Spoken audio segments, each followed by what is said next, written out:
To start off, talk, if you would, a little bit about how your kids did at S&T. We had a pretty good meet down there. It was the first chance we got to see S&T as just a full team, and Drury was down there, and Maryville was there, and Truman. So some schools that are very similar to us in the state of Missouri, and of course, you know, 3 of those being conference schools, and so that's a good measuring stick going into the conference meet next week. Brittany Riley was the only event winner we had in the hammer throw, but a lot of other good marks and a lot of good things coming out of it. So all in all, it was a good meet, and I feel good about where we're at right now. You guys have a little bit of a light weekend, I guess, maybe the best way to say it, before the GLVC. What's going on this weekend? Yeah, there's a meet over at Baker. It's called the Wildcat Open, and we're going to send 1 van load down there, mostly of throwers, and it's just one opportunity to get one last tune-up in and sharpen things up a little bit before we go to the conference meet next weekend. A majority of our team will leave here, just give an opportunity to rest.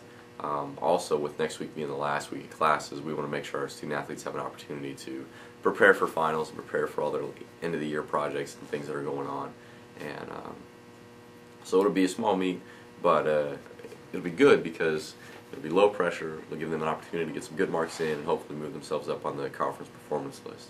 Tom, you talked about Brittany winning at S&T, but how have your other weight people done this year? Who's had a good spring for you? As far as throwers go, Troy Fletcher has been very dominant in the discus throw.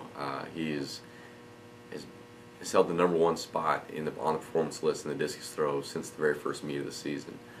So he is someone that we would look to, you know, I'm expecting a top 3 finish out of him as long as he steps up and executes. I mean, he has the talent for sure, and he's very consistent from week to week, and so plus he's hungry, he's excited, he wants to win, and he wants to be the top of that conference, and so that drive and that desire, that's something you can't coach. Go to the GLVC here in a little bit more than a week. What are your expectations going into the conference meet? You know, this is going to be another one similar to the indoor where we went in and just being our first year, we don't have a whole lot of expectations. More, it's just going in and doing the best we can each individual event and see what and be able to see what happens. You know, because indoor and outdoor are so different.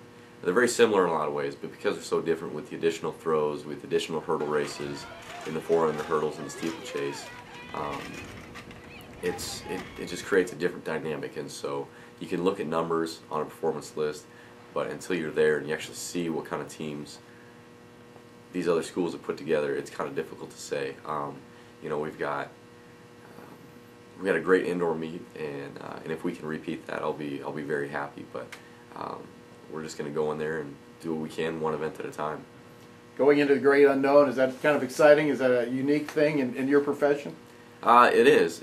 I think because a lot of coaches, you know, you get into the routine of going to the same meets, going to the same schools, and you kind of get into those routines, and so being able to go to a new meet and face new schools and new athletes, and mostly because of the geography of our conference, you know, we don't see these schools until the conference meet, and so it really gives it an exciting feel because you don't know what they've got, but at the same time they have no idea what you've got either.